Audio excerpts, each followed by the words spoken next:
여러분도 이제 슬슬 끝자락을 향해 가는 것 같습니다. 오늘도 아침에 나오니까 참 선선하더라고요.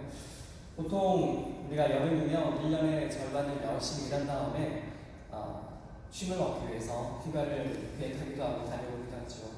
요즘에 코비드 사태 때문에 어떠셨는지 모르겠지만 이미 휴가를 다녀오신 분도 계실 테고 계획하고 계신 분도 있으실 텐데 아마도 우리에게 각자에게 참된 쉼이란 무엇인가에 따라서 아마 우리의 휴가 계획도 조금씩 달라지실 것입니다. 그냥 푹 쉬는 것이 휴가라고 생각하시는 분은 어디 좋은 리조트 같은 데 가서 그냥 푹 쉬시다 오는 분도 있고, 아니면 어떤 그 다이나믹한 활동을 좋아하시는 분은 등산을 다니시든지 트레킹을 하시든지 아니면 그런 호수에서 배를 타시든지 이런 활동도 하시겠죠. 이런 휴식과 쉼에 대해서 한번 생각을 해보시면서 우리 오늘 말씀에서 얘기하고 있는 기독교적인 쉼이라고 하는 것과 우리가 일상에서 가지고 있던 쉼이 어떤 차이가 있을까 한번 생각을 해봤으면 좋겠습니다. 그리고 우리가 진정한 쉼을 통해서 회복하고 싶은 것은 무엇인지 또 여러분의 염두에 두시면서 오늘 말씀을 들으시면 좋겠는데요. 그래서 이런 질문을 생각하시면서 우리에게 진정한 쉼이란 무엇인가, 그리고 그 쉼을 통해서 우리가 회복하고 싶은 것은 무엇인가, 이런 질문을 염두에 두시면서 오늘 말씀을 살펴보겠습니다. 우리 주님께서는 여러분에게 수고하고 무거운 짐진 자들아 다 내게로 오라, 내가 너희를 쉬게 하리라 라고 말씀하시면서 위로하고 계시죠. 참 감사한 말씀입니다. 그리고 나의 멍에를 메고 내게 배우라고 또한 권면하고 계십니다.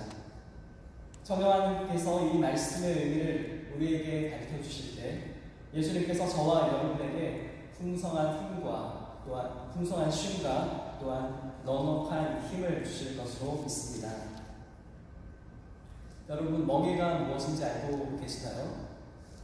시골에서 사셨던 분은 잘 아실지 모르겠는데 이 멍에라고 하는 것은 좀 무거운 수레나 쟁기를 끌기 위해서 한 쌍의 말이나 소의 어깨 쪽에 이렇게 목과 어깨 사이에서 거기에다가 얹는 구부러진 막대기를 의미합니다.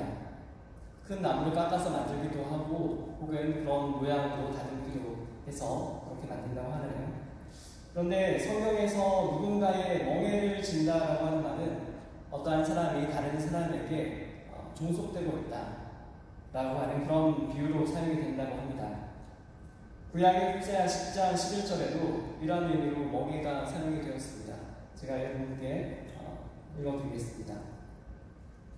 에브라임은 마치 길들인 암소 같아서 곡식 밟기를 좋아하나 내가 그의 아름다운 목에 멍에를 메우고 에브라임 위에 사람을 태우니 유다가 밭을 밟고 야곱이 흙덩이를 빼뜨리리라. 여기에서 멍에는 이스라엘 백성들이 하나님에게 범죄해서 아수르와 같은 강대국에게 노예로 끌려갈 것이라고 하는 상징으로 사용되었습니다. 또한 유대의 랍비들은 이 멍에라고 하는 것을 사람들이 맞춰 살아가야 하는 율법을 비유하기 위해서 사용하기도 하였습니다. 그런데 왜 우리 주님께서는 수고롭고 무거운 삶의 짐을 지고 살아가는 주님의 제자들에게 왜 멍에를 지고 나를 따르라 라고, 그리고 주님을 배우라고 말씀을 하셨을까요? 주님의 멍에는 과연 무엇을 말하는 것일까요? 우리가 방금 읽은 호세아서의 말씀을 통해서 구약에서 세상의 멍에와는 다른 하나님의 멍에가 무엇인지 살펴보자 합니다. 호세아 10장은 하나님을 떠난 이스라엘이 어떠한 징계를 받을지에 대해서 말씀을 하고 있습니다. 에브라임 지파로 대표되는 이스라엘 백성들은 멍에를 맨 길들여진 암소로 비유되고 있지요. 그래서 고대에 옛날에 소가 주로 하는 일은 밭을 갈거나 혹은 수레를 끌거나 곡식을 밟아서 트는 주로 이렇게 농사와 관련되는 일이었습니다. 오늘 성경 말씀에 나온 것처럼 곡식을 밟는 일은 소가 하는 여러 일들 중에서 대체로 좀 쉬운 편에 속했다고 합니다. 신명기 25장 4절의 말씀에도 나와 있는 것처럼 소가 곡식을 뺄 때에 입에 망을 씌우지 않는 것은 율법의 가르침이 있었기 때문인데, 그래서 소는 일을 하면서는 그 곡식을 마음대로 먹을 수가 있었다고 합니다. 길들인 남소가 곡식을 밟으며 마음껏 그 곡식을 먹을 수 있었던 것처럼 이스라엘에게도 그렇게 편하고 좋은 시절이 있었습니다. 여기에서 길들인다라고 하는 말은 좋은 스승으로부터 양질의 교육을 받았음을 나타내는 말이라고 하는데, 이스라엘 역시 하나님으로부터 율법을 받고 또한 선지자들과 제사장들에게 말씀에 대해서 깊은 그런 양육을 받았음을 나타내는 말이라고 합니다. 길들인 남소인 이스라엘이 해야 할 다른 어려운 일은 안 하고 다만 곡식 밟기만을 좋아한다고 했으니, 이스라엘의 풍요와 형통함은 좋아하지만 율법 준수에는 게을렀다라고 풀이할 수 있습니다. 이스라엘이 멍에가 메어있지 않았을 때 율법을 따라서 자발적인 헌신을 하지 않았기 때문에 이제는 하나님의 징계를 받아서 남이 씌운 멍에를 메고 딱딱한 남의 밭의 흙을 갈아야 하는 처지에 놓이게 될 것이지요. 이처럼 구약에서 멍에는 하나님의 말씀에 순종하지 않고 자기 유익을 따라 제 마음대로 살아야 되던 사람들에게 하나님께서 강제로 지게 하신 교육과 징계의 수단을 가리킵니다. 이러한 주님의 멍에를 통해 이스라엘은 그들의 죄악으로부터 돌이켜서 주님께 다시 나올 수 있었던 것이지요. 그렇다면 이제 다음으로 신약에서는 멍에가 무엇인지 한번 살펴보고자 합니다. 윌리엄 바틀레이라고 하는 교수님이 계신데, 그분이 예수의 생애라고 하는 책을 쓰셨습니다. 그 책에 보면 멍에는 그 당시 목수들이 만들던 제품 중에 하나였다고 합니다. 예수님이 멍에에 대해서 언급하신 것은 예수님의 목수 시절 경험을 드러내고 있다는 것이죠. 그리고 멍에가 쉽다는 말은 한 쟁기를 끄는 두 소에 채워진 멍에가 두 소 각각의 체형에 딱 맞게 잘 만들어져 있다는 말이라고 합니다. 보통 멍에를 같이 매는 소 두 마리는 크기나 어깨 높이, 힘 등의 차이가 있기 때문에 양쪽 소의 체형에 맞는 아주 쉬운 멍에를 끈으로 잘 채워주면 좀 힘이 약한 한쪽 소가 힘이 더 강한 다른 소에게 끌려가서 힘의 균형이 잘 맞지 않는 경우가 있는데, 그런 힘의 균형을 잘 맞춰줘서 함께 쟁기를 잘 끌 수 있게 도와준다고 합니다. 주님께서 주시는 이 멍에는 그 멍에를 제작하신 목수의 성품을 잘 반영하고 있습니다. 우리 주님은 온유하고 겸손하시지요. 주님의 온유는 주님 뜻대로 살지 않는 인간의 죄악을 오래 참으시는 하나님의 사랑을 가리킵니다. 구약에서 말하는 인애와도 같이요. 겸손하신 주님은 세상의 창조주이신 하나님의 독생자로서 인간들의 죄악을 대속하시기 위해 친히 십자가의 멍에를 매기까지 낮아지셨습니다. 수고하고 짐진 자들에게 쉼을 주시겠다고 그렇게 말씀하시는 주님은 죄로 인해 고통당하고 죄의 무게에 눌려 살고 있는 우리에게 죄의 짐을 완전히 덜어내 주시겠다는 십자가의 약속을 시작하셨습니다. 그렇다면 수고하고 무거운 짐진 자들은 누구입니까? 기독교적인 관점에서 쉼이 무엇인지 이해하기 위해서는 쉼이 필요한 존재와 그리고 그 사람이 겪고 있는 상황을 먼저 이해해야 할 것입니다. 수고하고 무거운 짐진 자들, 공고한 존재에는 다양한 차원이 존재하기 때문이지요. 먼저 예수님 시대에 수고하고 무거운 짐진 자들은 서기관과 바리새인들이 사람들에게 지은 종교적 율법주의의 짐에 억눌려 있는 가난하고 힘없는 이들을 가리킵니다. 마태복음 11장 25절에서 예수님은 무거운 짐을 지우는 사람들과 그리고 그에 대조되는 짐이 지워진 사람을 이렇게 두 부류로 구분을 하셨습니다. 서기관, 바리새인, 제사장처럼 남에게 쉽게 지지 못할 무거운 짐을 지우는 사람은 세칭 지혜롭고 슬기로운 자들의 그룹에 속합니다. 그 반면에 무거운 짐을 지는 사람은 어린 아이들이라고 불리는 그룹에 속합니다.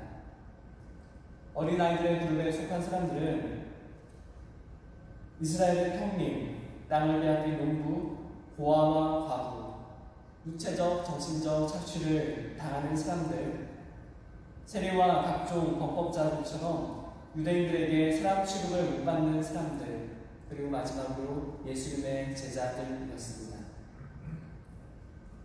예수님께서 자신의 십자가 아래로 수고하고 무거운 짐진 자들을 불러주시는 이유가 있습니다. 자신이 수고하고 무거운 짐을 진 자임을 깨닫는 사람만이 헛된 수고와 짐지기를 멈추라는 주님의 명령을 들을 수 있기 때문입니다. 주님의 명령을 들을 수 있는 사람만이 주님의 머리를 메고 주님께 배우는 쉼을 얻을 수 있습니다. 그러므로 수고하고 무거운 짐진 자들은 예수님께서 자신의 사역의 목적이신 하나님의 뜻을 드러내기 위해서 선택하신 사람들입니다. 두 번째로 우리 시대에 수고하고 무거운 짐진 자들은 누구일까요? 세계적으로 많은 무겁고 짐진 자들이라고 불리는 사람들이 있습니다.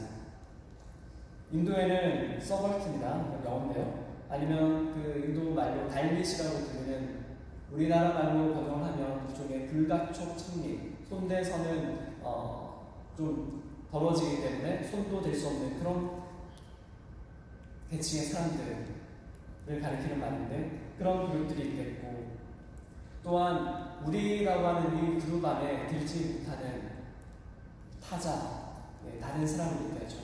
그렇게 소외되는 사람들이 있겠고 그리고 가난한 나라로부터 이민 온 사람들과 같이 각종 차별을 받고 소외되고 어려움을 겪고 있는 사람들이 바로 오늘날의 수고하고 무거운 짐진 자들일 것입니다. 그렇다면 우리 시대의 수고하고 무거운 짐진 자들에게 주님께서 주시려고 하는 쉼은 다른 어떤 것이 아니라 바로 이러한 차별을 없애고 그리고 그들이 겪고 있는 소외로부터 벗어나서 우리 모두의 그런 범주 안으로 들어오게 하는 것, 그것이 주님께서 주시는 쉼이 아닐까 생각합니다. 그에 반해서 오늘날 세상의 지혜로운 그룹에 속하는 사람들은 누구인지에 대해서는 여러분 스스로 생각해 보시기 바랍니다. 그리고 동시에 또 한 번 깊이 생각해 보신 한 가지는 예수님께서 보시기에 저와 여러분은 과연 이 두 그룹 중에서 어느 그룹에 속할까 하는 것입니다. 세 번째로 하나님을 믿는 사람들 중에서도 수고하고 무거운 짐을 진 사람들이 있을 수 있습니다. 이들은 구약의 예레미야 23장 33절과 36절에서 유추해 볼 수 있는 부류의 사람들인데 하나님의 말씀이 짐스럽게 느껴진다고 말하는 사람들입니다. 제가 공동 번역 성경으로 여러분께 읽어드리겠습니다. 이 백성이 또는 예언자나 제사장이 너에게 짐스러운 야훼의 말씀이 있었느냐고 묻거든 이렇게 대답하여라. 나 야훼가 말한다. 너희가 곧 내 짐이다. 나는 너희를 벗어 던져버리겠다. 야훼의 말씀은 짐스럽다 하는 말을 입 밖에도 내지 말리리라. 그런 말을 하는 사람은 바로 그 말이 짐이 되리라. 그렇게 말하는 것은 살아있는 이 하나님의 말, 저희들의 하나님 만군의 주 야훼의 말을 뒤엎는 것이다. 예레미야 시대의 많은 사람들이 하나님의 율법을 모두 지키기가 부담스러웠나 봅니다. 그래서 예언자나 제사장이 그들을 찾아온 사람들에게 먼저 부담스러운 하나님의 말씀은 무엇인가, 무엇을 어려워하는가 이렇게 묻곤 했나 봅니다. 그런데 하나님은 예레미야 선지자를 통해서 하나님의 말씀을 은혜가 아닌 짐으로 생각하는 것은 은혜로우신 하나님의 말씀을 뒤엎는 것이기 때문에 오히려 그러한 말을 하는 사람들을 하나님께서 벗어버리겠다고, 책임지지 않겠다고 말씀을 하시면서 경고를 하셨습니다. 그리고 또 하나님을 믿는 사람들 중에 수고하고 무거운 짐을 진 다른 부류의 사람이 있습니다. 이 사람들은 예수님을 통해 하나님의 은혜를 받았지만 그 은혜의 법을 따르기 위해서 여전히 노력하고 있는 사람들입니다. 신약 성경에서 사도 바울이 이 부류에 속하는 사람입니다. 사도 바울은 로마서 7장의 말씀을 통해서 하나님의 법과 자기 안의 죄의 법의 대결을 통해서 자기 힘으로 하나님의 법을 지키는 것이 얼마나 공고한 것을 고백을 했습니다. 로마서 7장 21절에서 24절의 말씀을 봉독해 드리겠습니다. 그러므로 내가 한 법을 깨달았노니 곧 선을 행하기 원하는 나에게 악이 있는 것이로다. 내 속사람으로는 하나님의 법을 즐거워하되 내 지체 속에서 한 다른 법이 내 마음의 법과 싸워 내 지체 속에 있는 죄의 법으로 나를 사로잡아 오는 것을 보는도다. 오라 나는 공고한 사람이로다. 이 사망의 몸에서 누가 나를 건져내랴. 우리는 예수님의 말씀을 들을 때 무엇이 선한 행동인지를 알고 그렇게 행동하기를 원하면서도 우리 자신의 욕심과 또한 세상의 유혹과 위협 앞에서 무기력하게 자기 자신을 죄에 내맡길 수밖에 없는 공고한 존재라는 것을 종종 깨닫곤 합니다. 그러나 사도 바울은 25절에서 우리 주 예수 그리스도로 인해서 하나님께 감사한 기도를 드리고 있습니다. 비록 여전히 우리의 몸은 죄의 법을 따르고 있지만 예수 그리스도로 인해 하나님의 법을 섬기려는 정신으로 인도되고 있기 때문에 드리는 기도였을 것입니다. 하나님의 법은 육체를 가진 우리가 두려워하는 불법과 죽음을 물리치는 생명의 성령의 법입니다. 우리는 예수 그리스도를 통해 하나님의 성령의 법을 따를 수 있도록 성령 충만을 하기 위해서 기도하는 그리스도인이 될 때 주님이 주시는 쉼과 안식을 누릴 수 있을 것입니다. 그리고 그 쉼을 통해 우리는 예수 그리스도의 도에 이룰 수 있는 힘을 회복할 수 있는 것입니다. 예수 그리스도의 도, 다시 말해서 예수 그리스도를 뒤따르는 길은 주님께서 주신 쉬운 멍에를 메고 주님을 배우는 것입니다. 여러분은 수고하고 무거운 짐진 자들입니까? 우리 가운데 계신 하나님이신 예수님께서는 우리 모든 인간들의 수고와 짐을 잘 알고 계십니다. 그러므로 예수님은 우리의 수고와 짐에 걸맞은 참된 쉼을 주실 수 있는 분이시기도 합니다. 그렇다면 주님께서 주시는 참된 쉼은 무엇일까요? 주님께서 주시는 쉼은 안식일이 창조되고 유지되는 구약의 이야기에서 두 가지로 의미를 찾을 수 있습니다. 쉼은 안식이라고 하는 것과 동의어이기 때문입니다. 첫째로 쉼은 노동을 위한, 특히 주님의 일을 하기 위한 에너지의 충전을 의미합니다. 안식일은 노동을 위한 쉼의 시간이었습니다. 프랑스 학자인 자크 엘룰이라고 하는 분은 구약이 안식일을 강조하는 것은 일이란 사람들이 자주 말하는 것처럼 그렇게 탁월하거나 바람직한 것이 결코 아니라는 점을 보여준다고 말했습니다. 일이란 신성하고 반드시 필요한 것입니다. 그러나 이는 인간에게 주어진 최고의 것은 아니라는 말씀이지요. 창조 이야기에서 하나님은 일로 시작하셨습니다. 그리고 그 일을 마치신 후에 안식을 하셨지요. 그러나 인간은 일로 시작한 것이 아니라 안식으로 시작합니다. 아담과 하와가 창조된 그 다음 날은 바로 주님께서 주신 안식일이었기 때문입니다. 이 말씀은 인간에게 있어서 안식이 얼마나 중요한 것인가를 의미한다고 이 학자는 이야기를 하고 있습니다. 그렇기 때문에 안식은 다시 말해서 쉼이라고 하는 것은 그냥 단순히 노는 것이 아니라 노동을 위한 에너지의 충전을 의미합니다. 바로 주님을 위한 노동 말이죠. 두 번째로 쉼은 모든 것을 하나님께 맡기는 거룩한 결단입니다. 안식일은 인간적인 노력을 그치는 날입니다. 더 이상 우리는 강해지려고 애쓰면서 우리 자신의 힘으로 안전을 확보하려고 하거나 혹은 모든 해답이나 신속한 해결책을 얻기 위해서 노력하거나 혹은 우리에게 주어졌다고 생각하는 시간이나 일정을 잘 관리하기 위해서 거기에 대한 책임을 지고 또한 인생에 대한 통제권을 소연에 넣거나 손쉬운 우리의 만족을 얻기 위해서 발버둥칠 필요가 없다는 말씀입니다. 태초에 하나님께서 거룩하게 하신 안식일이 그렇습니다. 안식일은 단순한 쉼의 날이 아니라 하나님의 하나님 되심을 완전히 신뢰하면서 인간의 노력을 멈추는 시간입니다. 그날은 하나님을 거룩한 하나님으로 만날 수 있는 거룩한 날로 창조되었고 그렇게 지켜져야 했습니다. 시간의 안식이라는 책의 저자 아브라함 요수아 헬셀은 성서에서 가장 이체를 띠는 단어 가운데 하나가 히브리어로 카도시라고 말합니다. 카도시는 거룩한이라고 하는 뜻을 지닌 단어입니다. 헬셀에 따르면 카도시라는 단어는 창세기에서 단 한 번 사용이 되었는데 하나님께서 일곱째 날을 복되게 하시고 거룩하게 하셨다라고 하는 이 구절에서 사용이 되었다고 합니다. 그는 거룩함을 뜻하는 카도시라는 단어와 안식이라고 하는 시간에 적용되었다는 것은 시간 속의 거룩함이 얼마나 중요한 것인지를 의미한다고 말합니다. 너희는 내게 거룩한 백성이 될 것이다 라고 하는 하나님의 약속은 하나님의 백성들이 안식일의 시간 속에서 거룩함을 지키는 훈련을 받으면서 완성되어 갑니다.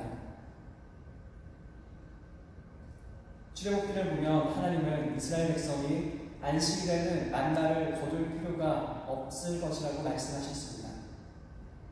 출애굽기 16장을 보면 내일은 휴식이니 여호와께 거룩한 안식일이다. 제6일에는 각 사람이 갑절의 식물을 거둔지라고 기록되어 있습니다. 이와 같이 이스라엘 백성이 출애굽의 광야 생활에서 배운 가장 중요한 교육 가운데 하나는 일을 그칠 때 우리는 자신의 미래를 대비하며 창조해야 할 필요가 없어진다라고 하는 사실입니다. 이 이야기 전체의 핵심은 쉼 가운데서 하나님이 자기 백성의 필요를 공급해 주실 것이라는 가르침입니다. 그들 스스로 해결하려고 발버둥칠 필요가 없었습니다. 실제로 하나님이 그들의 필요를 공급해 주시리라고 하는 것은 이스라엘 민족 혹은 히브리 민족의 역사 가운데서 전체적으로 나타나고 있는 메시지입니다.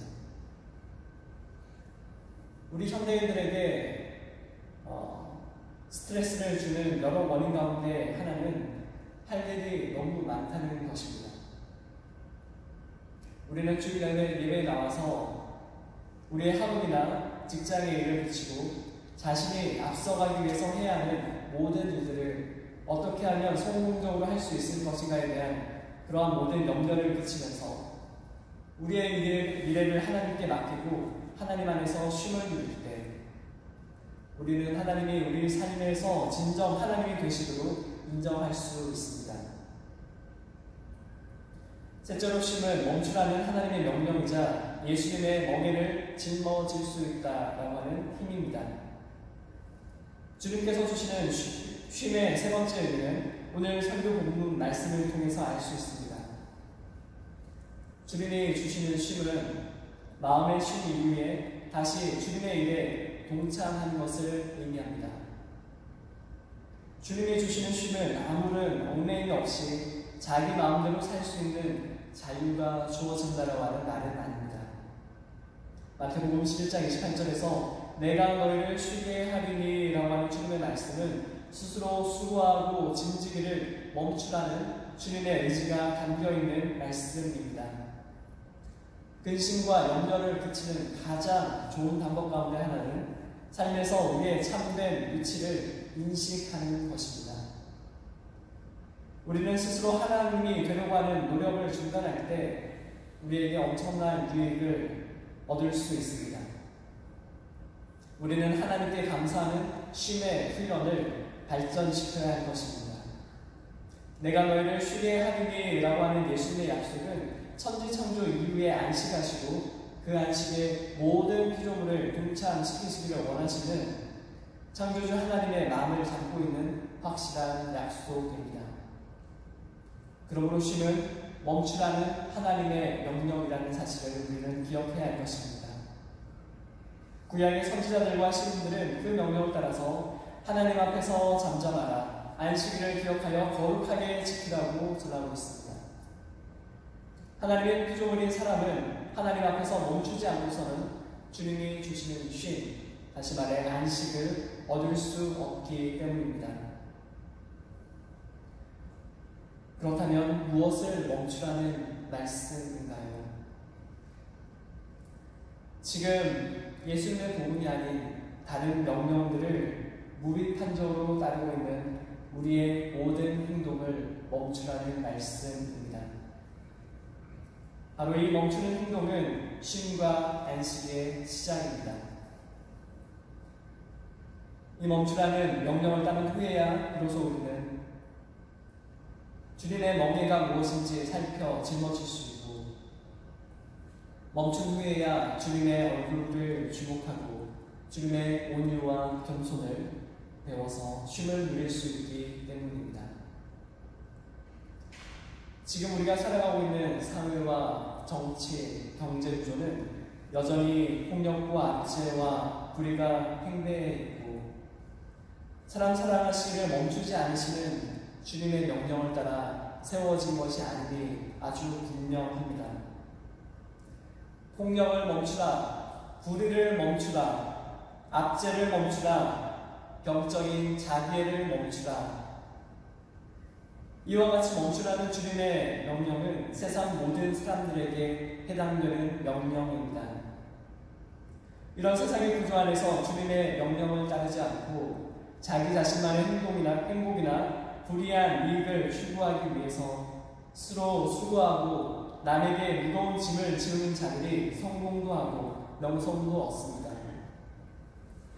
그리고 대를 이어 아무런 자기의 노력조차 없이 부모로부터 그 명성을 세습하기도 합니다. 이런 사람들을 세상은 앞서 말씀드린 것처럼 지혜롭고 슬기로운 자들이라고 말하기도 합니다. 이런 사람들이 세상을 이끌어가니 우리같이 힘없고 무지한 사람들은 그들이 만들어 놓은 규칙을 따라야 밥이라도 먹고 살지 별 수 있느냐고 한탄을 하기도 합니다.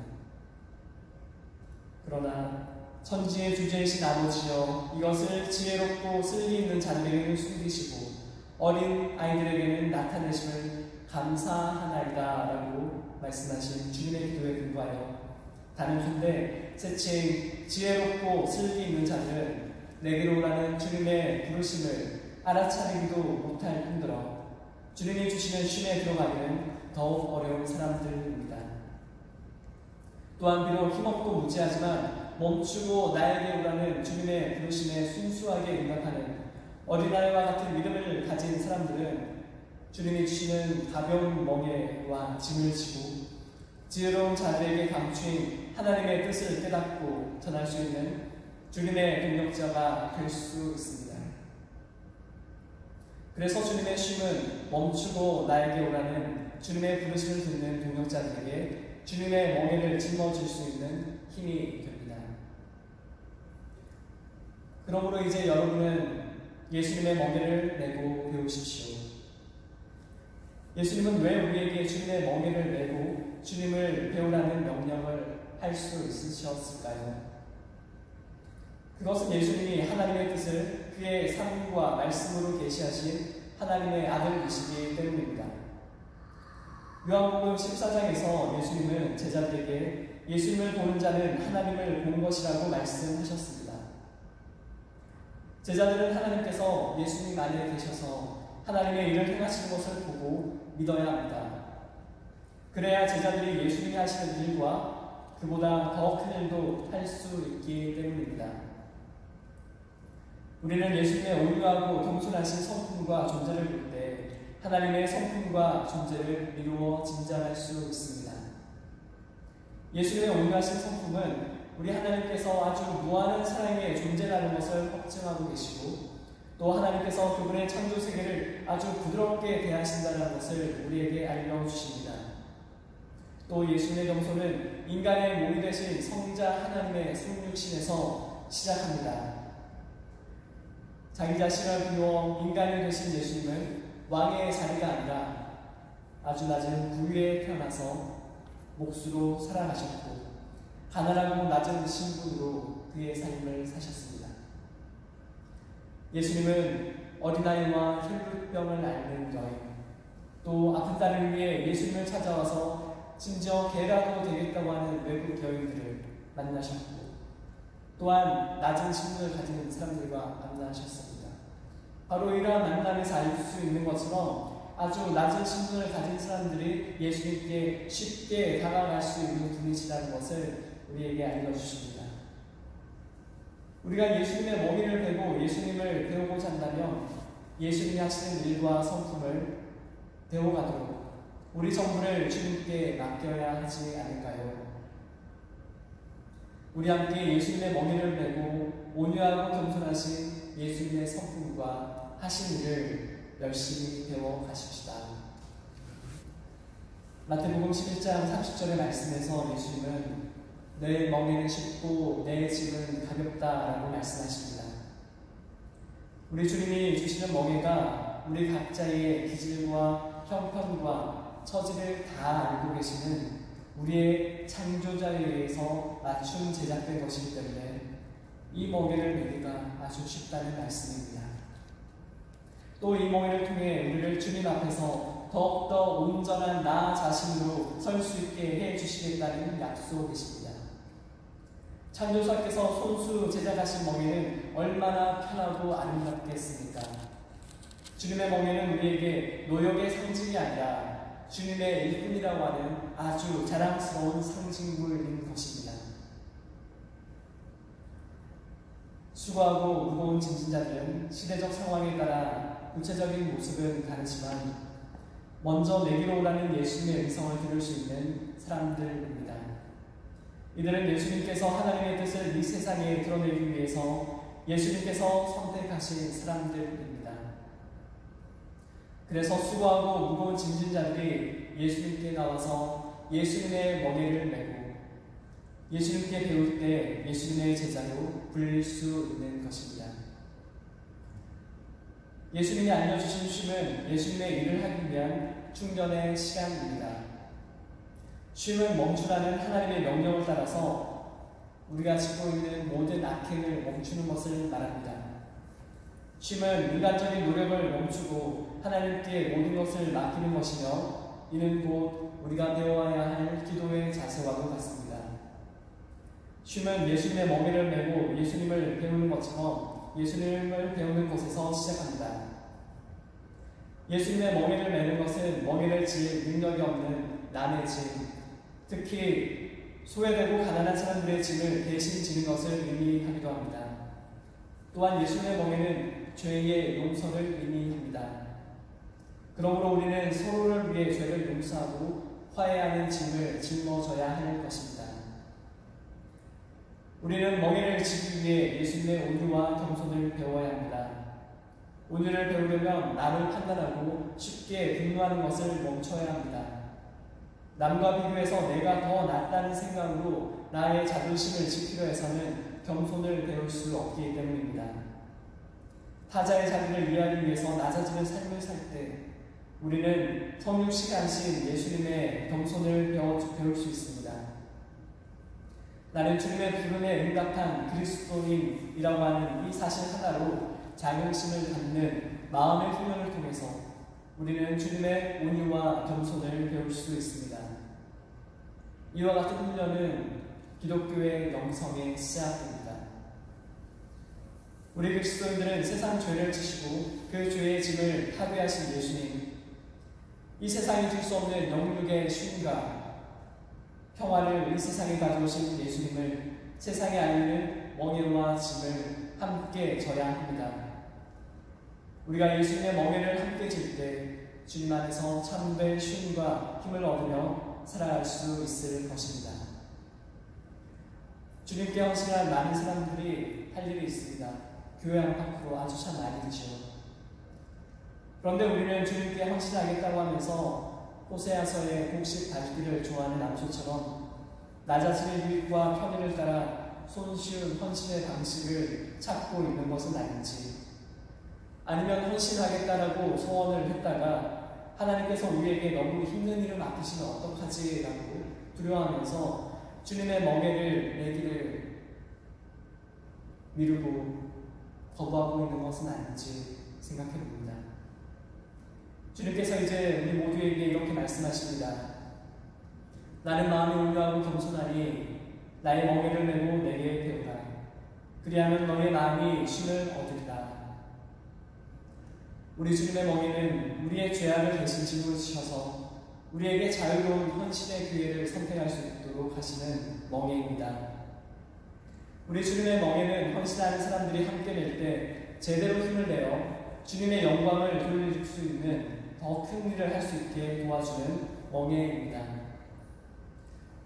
우리 주님의 멍에는 주님 앞에서 온전한 나 자신으로 설 수 있게 해주시는 창조자의 아름다운 핸드메이드 멍에입니다.